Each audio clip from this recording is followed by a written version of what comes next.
नमस्कार, मैं गोपाल मंडल। मेरा यूट्यूब चैनल लाइफ मेकर में आपका स्वागत है। पिछले क्लास में दोस्तों मैंने बताया था ज्वार भाटा क्या है, समुद्री धाराएं कौन कौन से हैं। आज मैं बताऊंगा कुछ मुख्य समुद्री धारा से संबंधित कुछ परिभाषाएं। जैसे सागरीय जल संचलन किसे कहते हैं।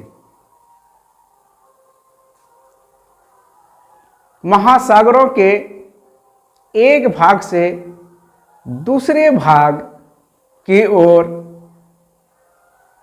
निरंतर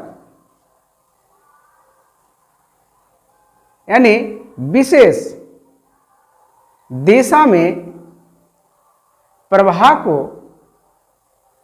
महासागरीय जल संचलन कहते हैं। अर्थात समुद्र के जल स्थिर नहीं रहते हैं,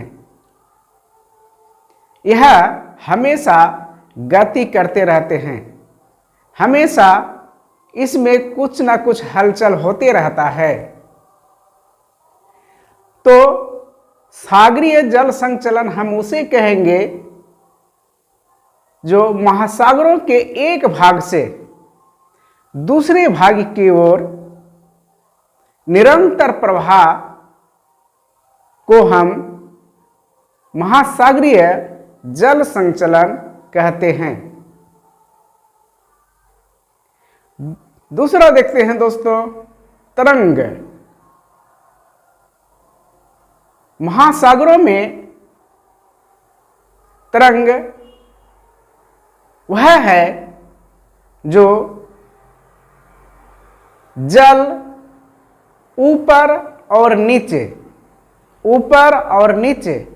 ऐसे प्रकार के वह आकृति उत्पन्न करती है। उसी आकृति को हम तरंग कहते हैं। ऊपर वाले आकृति को शिखर कहते हैं या श्रृंग कहते हैं, और नीचे उतरने की जो आकृति है, नीचे वाले आकृति को हम गर्त कहते हैं। ऊपर वाले को श्रृंग कहते हैं और नीचे वाले को गर्त कहते हैं। इसी आकृति को हम तरंग कहते हैं। यानी तरंग में जल अपने ही स्थान पर ऊंचा नीचा होते रहता है, लेकिन वह अपने स्थान से आगे नहीं बढ़ता है। इसमें सिर्फ ऊर्जाओं का प्रभाव होता है, ऊर्जा आगे बढ़ती है, लेकिन जल अपने ही स्थान पर ऊंचा नीचा होते रहते हैं। तो ऊंचा वाले भाग को शिखर या श्रृंग कहते हैं और नीचे धंसा हुआ भाग को गर्त कहते हैं। अगला देखते हैं दोस्तों, तीसरा कि तरंग की ऊंचाई क्या है। शिखर और गर्त की दूरी को, शिखर यानी ऊपर वाले भाग और नीचे धंसा हुआ भाग के बीच के जो दूरी होता है, उसी दूरी को हम तरंग की ऊंचाई कहते हैं। चौथा देखते हैं दोस्तों, तरंग दैर्घ्य क्या है। दो गर्तों या शिखरों के बीच की दूरी, यानी दो गर्त यानी नीचे धंसा हुआ भाग या ऊपर उठा हुआ भाग, यानी तरंग का नीचे धंसा हुआ भाग और ऊपर उठा हुआ भाग, यानी दो गर्तों या दो शिखरों के बीच की जो दूरी होती है, उसे हम तरंग दैर्घ्य कहते हैं। पांचवा देखते हैं दोस्तों, तरंग आयाम। तरंग ऊंचाई का आधा भाग को तरंग आयाम कहते हैं। तरंग की जो ऊंचाई है, उस ऊंचाई का आधा भाग को हम तरंग आयाम कहते हैं। छठा देखते हैं दोस्तों, तरंग काल क्या है। तरंग काल एक निश्चित बिंदु से गुजरने वाले दो लगातार तरंगों, शिखरों या गर्तों के बीच का समय अंतराल को तरंग काल कहते हैं। एक निश्चित बिंदु से गुजरने वाले दो लगातार तरंग शिखरों या गर्तों के बीच का समय अंतराल को तरंग काल कहते हैं। सातवां देखते हैं दोस्तों, तरंग की गति। जल के माध्यम से तरंग के गति करने की दर को तरंग गति कहते हैं। दोस्तों याद रखेंगे, तरंग गति क्या है, यानी जल के माध्यम से तरंग के गति करने की जो दर होती है उसे तरंग गति कहते हैं। तरंग गति को नाट द्वारा मापा जाता है। जैसे कि लंबाई को मीटर से हम मापते हैं, दूरी को मीटर से मापते हैं, कोई भी खाद्य पदार्थ को केजी में मापते हैं, द्रव को लीटर में मापते हैं, ठीक उसी तरह तरंग गति को नाट द्वारा मापा जाता है। यानी नाट एक मापक है जिससे तरंग को, यानी तरंग की गति को मापा जाता है। आठवां देखते हैं दोस्तों, महासागरीय धाराएं। हम पहले बोल चुके हैं कि महासागरों का जो जल होता है वह स्थिर नहीं होता है। तो अब हम देखते हैं दोस्तों कि महासागरीय धाराएं क्या है। जब महासागरों की जल महासागर के एक भाग से दूसरे भाग की ओर निश्चित दिशा में जल के निरंतर प्रवाह को महासागरीय धारा कहते हैं। यानी महासागर का जो जल है वह एक दिशा से दूसरे दिशा जब वह चलती है, एक दिशा से दूसरे दिशा की ओर जब वह बहती है और वह एक निश्चित, एक विशेष दिशा की ओर जब बहती है, तो तब हम इस धारा को, इस गति को हम महासागरीय धाराएं कहते हैं। नौवां देखते हैं दोस्तों, महासागरीय धारा को प्रभावित करने वाले कारक या बल क्या है। तो महासागरों में जो धारा उत्पन्न होती है, धारा का जो सृष्टि होती है, इस धारा को सृष्टि करने वाले जो कारण है वह है पहला प्राथमिक बल और द्वितीयक बल। यानी महासागरीय धाराओं को प्रभावित करने वाला वह पहला बल है, वह है सौर ऊर्जा से जल का गर्म होना। यानी सौर ऊर्जा, सूर्य से आने वाले जो प्रकाश है उस प्रकाश को हम सौर ऊर्जा कहते हैं। उस ऊर्जा से सागरों का जल गर्म होता है और हम जानते हैं दोस्तों कि गर्म होने से वह फैलता है। तो सौर ऊर्जा से जब जल गर्म होता है तो वह जल फैलता है और फैलने के कारण उसमें गति उत्पन्न हो जाते हैं, धारा उत्पन्न हो जाते हैं। दूसरा कारण है वायु द्वारा जल को चलाना। जब स्थल मंडल से या जल मंडल से जब वायु चलती है तो सागरों का ऊपर तल के साथ वायु का निचले तल का घर्षण होता है और वह घर्षण के फलस्वरूप, घर्षण के कारण जल को एक जगह से दूसरी जगह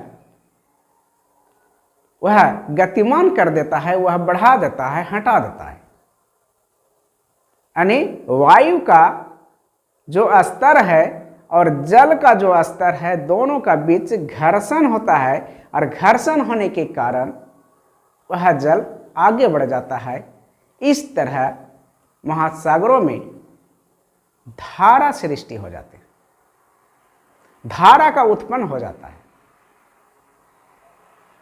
तीसरा कारण देखते हैं दोस्तों, गुरुत्वाकर्षण बल। गुरुत्वाकर्षण बल के कारण समुद्र के यानी सागरों के केंद्रीय भाग यानी बीच वाले भाग नीचे धंस जाते हैं। नीचे धंस जाने के कारण, नीचा हो जाने के कारण, आकर्षण बल के कारण वह जब नीचे की ओर खिंचाव होता है, आकर्षित होता है, तो जल का स्तर नीचे हो जाते हैं। इस स्थिति में महासागरों में धारा उत्पन्न हो जाते हैं।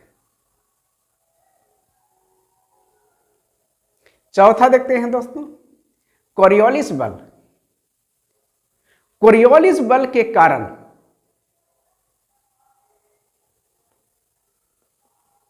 उत्तरी गोलार्ध में जल दाहिनी की ओर मुड़ जाती है और दक्षिणी गोलार्ध में बाईं की ओर जल वो मुड़ जाती है।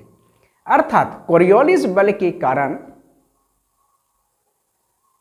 महासागरों में धारा उत्पन्न हो जाते हैं, गति उत्पन्न हो जाते हैं, क्योंकि पृथ्वी जो है अपने अक्ष पर वह घूर्णन करते हैं। कोरियोलिस बल का सृष्टि होता है और कोरियोलिस बल के कारण महासागरों में धारा उत्पन्न कर देते हैं। यानी उत्तरी गोलार्ध में दाहिने तरफ और दक्षिणी गोलार्ध में बाएं तरफ यह गति करती है।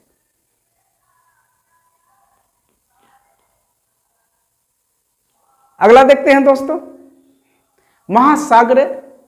महासागरीय धाराओं के प्रकार। महासागरीय के जो धारा है वो एक कितने प्रकार के होते हैं। पानी तो बहती है, पानी में जो गति होती है वो गति कितने प्रकार की होती है।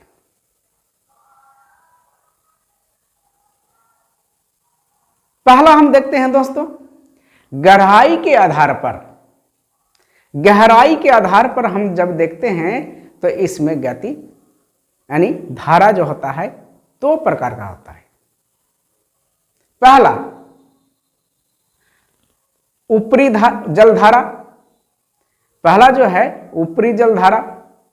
ऊपरी जलधारा वह है जो महासागरीय जल का 10% भाग ऊपरी जलधारा के रूप में है और यह महासागरों में 400 मीटर की गहराई में स्थित है। दूसरा गहरी जलधारा। गहरी जलधारा वह है जो महासागरीय जल का 90% भाग का गहरी जलधारा के रूप में है और यह जलधारा महासागरों की घनत्व और गुरुत्वाकर्षण की भिन्नता के कारण बहती है। अगला धारा देखते हैं दोस्तों, तापमान के आधार पर। तापमान के आधार पर समुद्री धाराएं, महासागरीय धाराएं दो प्रकार के होते हैं। पहला, गर्म जलधारा।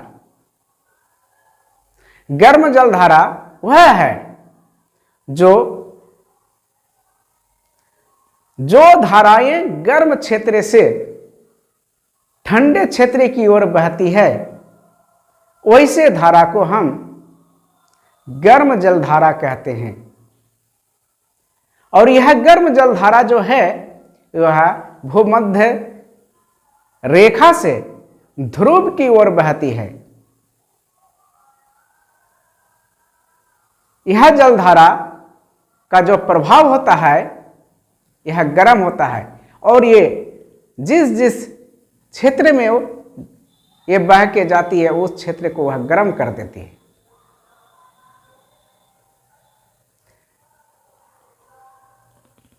दूसरा,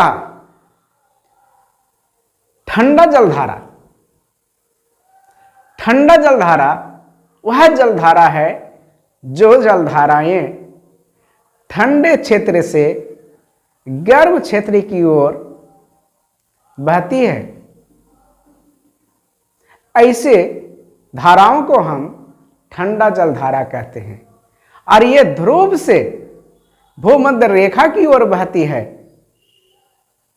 और यह जिस क्षेत्र में यह जाती है, जिस क्षेत्र से यह बहती है, उस क्षेत्र का जल को यह ठंडा कर देती है, इसलिए इसे ठंडा जलधारा कहते हैं। तो दोस्तों, आपको समझ में आ गया होगा कि महासागरीय जलधारा क्या है, महासागरीय जल संचलन क्या है, तरंग क्या है, तरंग की ऊंचाई क्या है, तरंग की आयाम क्या है, तरंग की तरंग दैर्घ्य क्या है, तरंग काल क्या है, ये समझ में आ गया होगा। इसे याद रखेंगे। और ये सारे जो प्रश्न है परीक्षा में पूछा करता है। आज तक के लिए यहीं तक। जय हिंद।